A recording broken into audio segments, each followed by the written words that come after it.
Hey, this is Chris. How you doing? Out and about? Going to go pick up Lee here from her baby shower, Jen's baby shower, and head back home for the day. We just got back from CarMax. Well, not Lee and I and Dylan did. Dylan's my nephew, who was in the Army, and he's buying. Well, he was financing his first car, and so we were able to get what I thought was a pretty good deal. So that's something he's going to be able to afford, and he's going to have a pretty nice car, 2014 Honda Accord. So he's in good shape car-wise. But while we were down there, the discussion of electric vehicles came up with the salesman. It wasn't a very long conversation, but it made me think, that there really is no inherent difference between an electric car and a gasoline car. They have two different kinds of engines, but they still have engines. I mean, they're still alike in so many ways.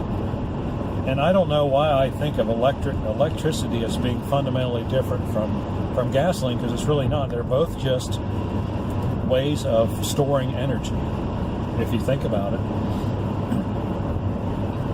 The difference being, of course, that we can generate electricity and put it back and, put those electrons back in the battery, recharging it, so that we can use it again. But really, saying, well, you have an effective range of 150 miles on a battery is really no different than saying you have an effective range of 150 miles on a gasoline engine.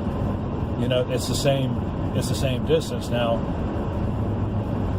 I think there's two ways they're different right now. The first way is, of course, that batteries are not as efficient a means of powering a car, because we just can't make them either big enough or dense enough to carry more power per cubic inch.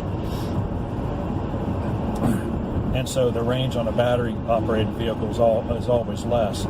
And of course, then there's the sub part to that, which is that everything in a car runs off a battery. So you're not just driving the car, you're driving the car and operating the lights and running the radio and running the fan for the heating and air and providing the heat for the heating and air, and the list goes on and on. So there's a much bigger demand. There's a much bigger demand on an electric battery. On a battery than there is on a gasoline engine.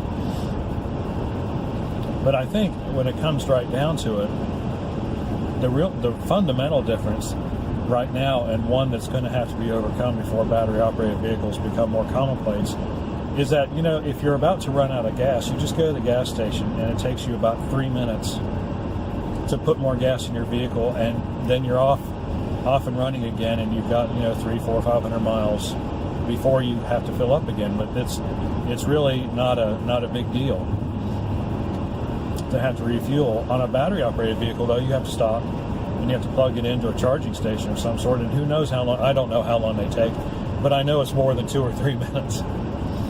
And so I think that's really the fundamental difference right now, is the inconvenience of refueling is what the problem is. And so I think once engineers figure out how to overcome that obstacle, I don't think battery operated vehicles are going to be all that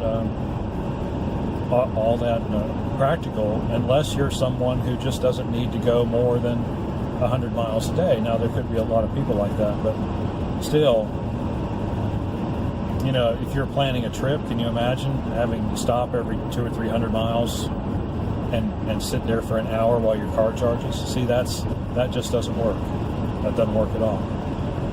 So anyway, you have any thoughts about that? Any questions or comments? Please do so in the section below. Like and subscribe. We appreciate it when you do. And we will see you on the next one.